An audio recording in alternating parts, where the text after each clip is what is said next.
مرحبا، شلونكم؟ ان شاء الله كلكم زينين وبخير وبسلامة يا ربي. وشلونكم ويا البرد؟ طبعا البرد علينا هجم، فرد هجمة.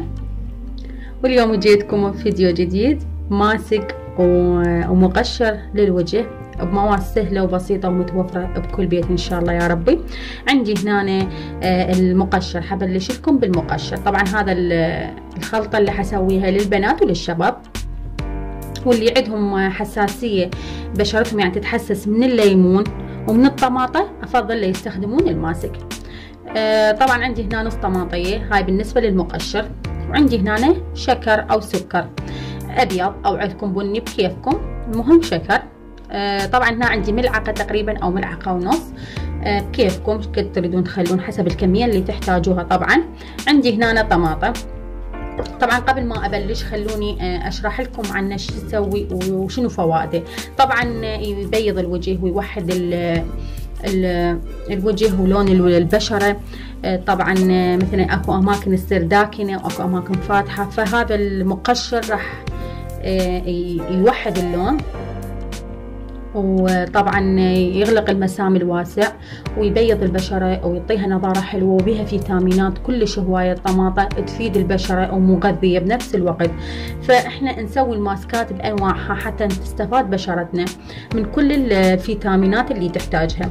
طبعا عندي هنا هسه حبلش بالمقشر. قلت لكم اتمنى يكون شرحي واضح وما حد يجيني بعدين يقول لي شرحك مو واضح. عندي طماطية خليتها بالشكر، شكر او سكر ابيض او عندكم بني بكيفكم، شنو الموجود عندكم استخدموه. المقشر نخليه هيك بالشكر، وبعدين نجي نخليها هيك على بشرتنا ونفرك بطريقة دائرية. انا حسوي لكم شوية حتى تصير واضحة عندكم. بهاي الطريقة لمدة 5 دقائق. تظلون تقشرون بشرتكم لمدة 5 دقائق هيك بهاي الطريقة، طريقة دائرية. بعدين تغسلون وجهكم، وهسه نجهز الماسك ورا ال5 دقائق. يعني نجهز الماسك. ثاني حمسحها كنيس مرطب. انتوا تقدرون تغسلوه يعني عادي.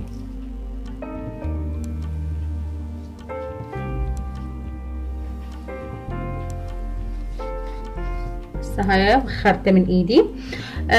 طبعا عندنا الماسك. شنو هو الماسك؟ طماطة معصورة ومصفاية من القشور مالتها وبقايا الطماطة، يعني اللي طلعنا من عندها العصير. توخروها وتصفوها هيك بهاي الطريقة، يعني كلش ما تخلون لا قشور ولا شي بيها. طلعون بس المي مالتها، عصير طماطة. هسه احنا خلصنا من المقشر، نجي على عصير الطماطة. وعندي هنا طحين اللي نستخدمه بالكيك او بالكعك او باي معجنات، يعني طحين. واذا ما عندكم طحين ما متوفر، شفتوه بالبيت ماكو، اذا عندكم نشا عادي استخدموه طحين. طبعا ايش قد راح نخلي الكمية حسب ما تصير عندنا عجينة يعني هيك كريمية. طبعا عندي هنا ملعقة راح اخليها حد ما اشوف قبل ما هاي هماتين يعني ما اخلط. عندي نص ليمونة هم اعصرها وياه، نص ليمونة، عصير نص ليمونة اعصره ويا الطحين وعصير الطماطة.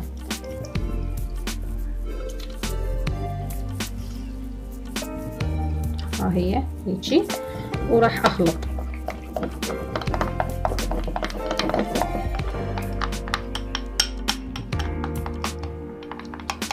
لحد ما تصير عندي كريمية. الماسك كريمي يعني، يلا اخليه عوفة حتى اقدر اخليه على بشرتي.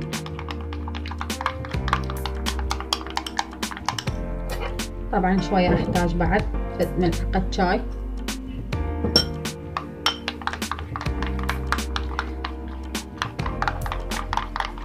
اللي ما عنده طحين نشا عادي يصير، نص ليمونة العفو، وعصير طماطة بدون اي قشور، مصفى يعني. الطماطة تصفوها وتخلوها. طبعا عدتها اكثر من مرة حتى تفتهموني، يعني اكو هواي ما يفتهموني، يعني الشرح يقولوا لي مو واضح.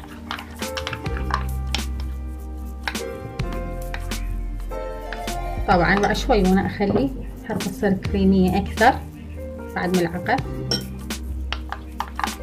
طبعا كلش مفيدة للبشرة والها فوائد يعني متعددة للبشرة، تصفي البشرة، تبيض البشرة، توحد لون البشرة، تغلق المسام الواسع. طبعا إلها فوائد كلش حلوة. ماسك الطماطة هسه هذا عندي هيك صار كمل، صار كريمي، يعني اقدر ادهنه على بشرتي. طبعا بعد ما خلصتوا المقشر البشره الطماطه والشكر او السكر 5 دقائق تظلون تفركون وجهكم، ووراها تجهزون الماسك. طبعا هذا الماسك كملناه، هسه نقدر نخليه على بشرتنا بعد ما غسلنا وجهنا من المقشر. نخليه شويه يعني على ايدي، هسه انا حخلي